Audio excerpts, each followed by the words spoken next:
at $4.50 a gallon. I think a lot of consumers have to be more selective. They are focusing their purchases on staples. So think gas and groceries, convenience. CBS News Brief. I'm Deborah Rodriguez. KGLO has the experience you can depend on with the staff of homegrown Iowa broadcasters. 7:32 here at your hometown news station, AM 1300 KGLO, and streaming live online at KGLOAM.com and on our KGLO News Facebook page as well this morning as we take a look at the North Iowa Band Festival again here in this 2026 edition. That gets underway tonight. And yesterday we heard from the Clinton Award winner, Amy Fleming. And today, talk about the Bandmaster Award winner, who was Jeff Kirkpatrick from Osage. Of course, the Bandmaster Award originated in 1990 to honor a retiring band instructor in recognition of outstanding work in the field of music with area youth. And Jeff, music educator for 41 years, including the last 34 as director of bands at Osage High School. Of course, he's also spent 5 years before that as the 5th and 8th grade band director at Osage, and he was at Rockwell Swelldale before that, but deciding to retire this year. And Jeff joins us this morning. Mr. Kirkpatrick, see, I have to say that because you actually were I did take private lessons from you way back when. In a different life, Bob.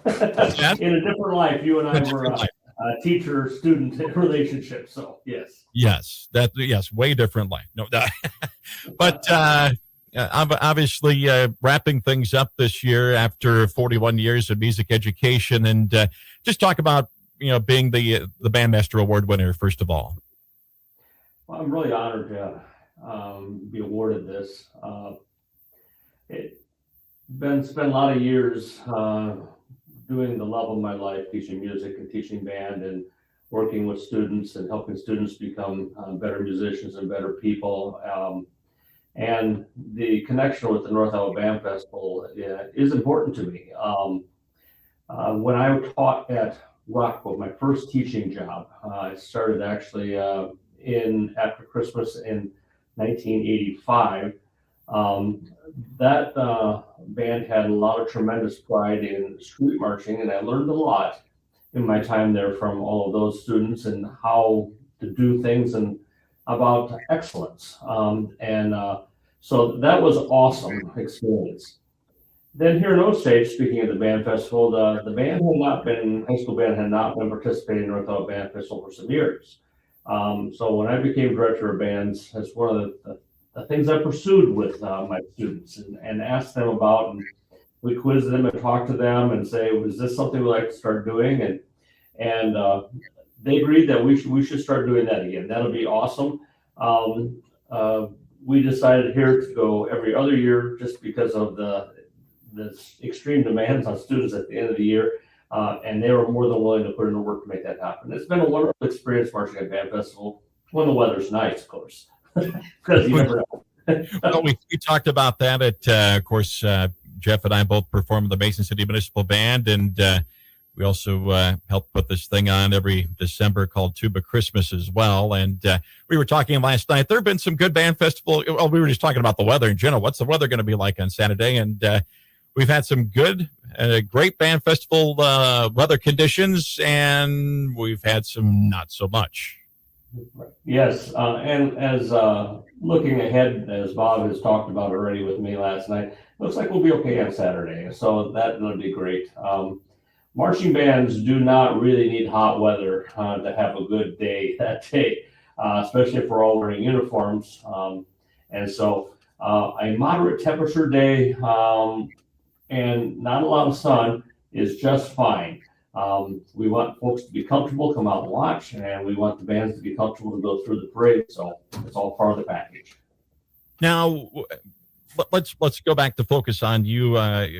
Grew up in Olwine, right? Or graduated from Olwine High School? I did. I'm an Olwine graduate, and then I went to the University of Northern Iowa, which is fairly close to Olwine relatively. What made you want to be a music educator?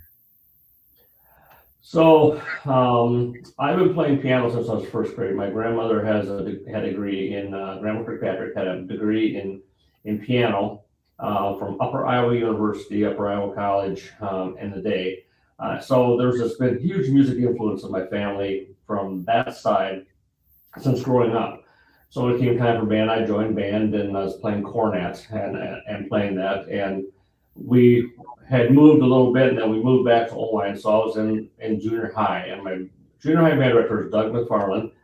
And he said to me at some point, we really need someone with good rhythm to play bass drum with the drum line. Do you mind doing that? Sure, I'll do that. Then he said, you're not so good at high notes, but you can read rhythms really well. How about you become a baritone player instead of a trumpet player? Well, what's that? So show me that. Sure. So I did that, and then started playing piano in the jazz band. And basically, what I'm saying is, Mr. McFarland gave me tremendous opportunities to explore different parts of band world. So it's in junior high, I taught myself how to play drum set, I played drum line, et cetera, et cetera. So that was part of the inspiration to become, make music a lifelong passion for me, and doing everything with music and teaching. So when we're in middle school, and he just had fun with students and the relationship building, which I didn't recognize at that point. Of course, being junior high, you don't recognize that part of the equation, but that was an important part of his success. Was he built really positive relationships with kids and fun stuff. And so then when I got through high school, I just couldn't envision myself doing anything else. As I tell people, music was really a calling for me, being band director. It sort of chose me. And sometimes I'll tell students, I said, you got to decide, can you live without music in your life? If the answer is no, then you need to find a way to find music into your life. That may not be a career. That may just be an avocation. Maybe just like playing like Bob does, he joins us in some band until Christmas. But nonetheless, if you can't live without music, you got to find a way to do music. For me, I had to be fully in on all that, and it's been awesome. As I mentioned before, you spent a little bit of time in the Rockwell-Swelldale Community School District, which of course now is the combined Westport District. But Osage has had a history in the state of in the band world, hasn't it? Yeah, this is really a strong school district. The Osage band program has been strong for a long time. My predecessor was Mike Peterson. Prior to that was a gentleman named Sid Stott. He was here for many, many years, and there's tremendous success in Osage. Osage had a drum and bugle corps here called Precisionaires that were a core part of this community.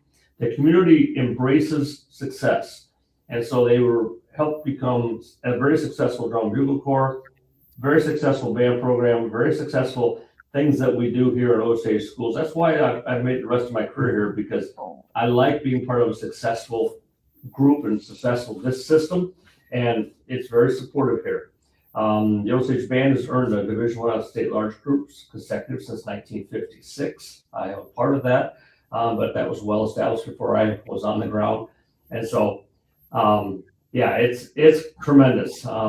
I guess I'm probably most proud that the Osage Concert Band has appeared 6 times since I've been in Osage at the Iowa Bandmasters Conference as the Class 2A honor band. And that's a wonderful honor for us to have earned. So that's maybe one of the most prideful things for me. Not only have you been able to, be a music educator here in North Central Iowa, you've also played in a number of groups. We, of course, mentioned Mason City Municipal Band, which has its opening concert tonight. We'll promote that here in just a little bit more in just a little bit. But you've played in several other groups, and it's not just been as a little brass guy either. No. I played in the North Iowa Symphony Orchestra when that existed. I have played North Iowa Concert Band, the euphonium, trombone for the orchestra. I played valve trombone in the jazz group that played out at Mulligan's for a number of years. I used to play tuba in a group called Spats and Flapper Speakeasy Orchestra, which was a 1920s hot jazz band, and that was awesome. Right now, I'm obviously playing euphonium in the Mesa Municipal Band, which I have since I started teaching in 1985. So a long time there. And I also play in a jazz quintet right now. I'm playing piano in that group, and that's a really fun group to play. In fact, we're playing here coming up here in another week or so. We're at a gig at Bricks, and so that'll be fun. And so I play with some friends. So Russ Kramer plays, Aaron Anderson, Mike Thompson, myself, and Topher Dunlap comes down from the cities and joins us on saxophone. It's an awesome group. Well, the Bandmaster Award winner typically is asked to direct a piece at the Mason City Municipal Band concert and the opening concert of the band festival, and just talk about playing in that group. And I know you made the comment last night that this is it's different being on the podium than it is actually sitting in the band when you get a chance to be in front of that band. We enjoy playing, and Bob and I sat next to each other. We've been playing together for a long time in that group, and it's a really good band. And I tell fellow band directors who might be in the area, I said, you should really come play in this group because it's really good. So yes, last night I got a chance to be on the podium conducting this piece called Lyric Suite by Finzi, which is a really nice piece. And I just remarked and just made an impression. The band really sounds good. Normally we're back in the weeds a ways in the little brass. So to be up front and hear this wonderful woodwind section play and everybody will play so very well, it's awesome. What a great band it is. It's fun to play in that band. Russ Kramer does a great job of directing that group and making sure that we have the highest level of performance at all time. And he tells the worst jokes, and so it's the best. That is, I'm glad you added that because that is very true. No, but it's fun. It's a fun season though. For like you say, obviously there's lifelong career musicians like you in that group. There are people like me that play 8 or 9 times in the summer, and then once at Tuba Christmas that get enjoyment out of that. And there's several people that in my position that they basically play that and maybe a couple of other things, and that's it. But this is still a very professional sounding band. It is a very professional sounding band. The people who come play in this group are coming to play well. They're not just hoping to get some of the notes right. So, and so that's what makes this group really good.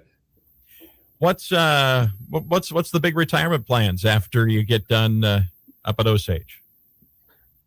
I'm trying to be very purposeful while not having very many plans. Through my entire life, basically, opportunities have presented themselves, and whether you choose to walk through that door is always the decision process. But I know there'll be some opportunities for me to do things that I like to do and do things that I'm good at, and help support area schools, band directors, and all of that. I'll be certainly doing some mentorship work this next school year with different bands and places. I also, and have been for a long time, I'm the tech coordinator for the Cedar River Complex Auditorium here in Osage. I'll continue to do all that. In fact, we're getting ready for the next season of Cedar Summer Stock Theater this summer. Awesome shows. If anyone's never been to one of those shows, you need to find a way to get to those because they are awesome. Musical theater, Broadway level, here in Little Osage, and it's awesome. So I'll be really involved in all that tech. I'm sure there'll be other things that come up. And, it'd be nice to get the garden full of, get rid of weeds a little sooner, too. That'd be okay, too. Well, Jeff, we appreciate you taking some time out to join us this morning. And once again, congratulations on a great career in the music education for the last 40-plus years. And, of course, we'll look forward to Tuba Christmas coming in December. We'll talk again, I'm sure, before that happens. And we look forward to tonight's concert. Yep. Thanks a lot, Bob. All right. Jeff Kirkpatrick with the Osage High School band director and the winner of the North Iowa Band Festival Bandmaster Award winner here on your hometown news station, AM 1300 KGLO. It's 7:46. The bottom line report coming up. We also have the Iowa Almanac before we get into sports here at 7:46.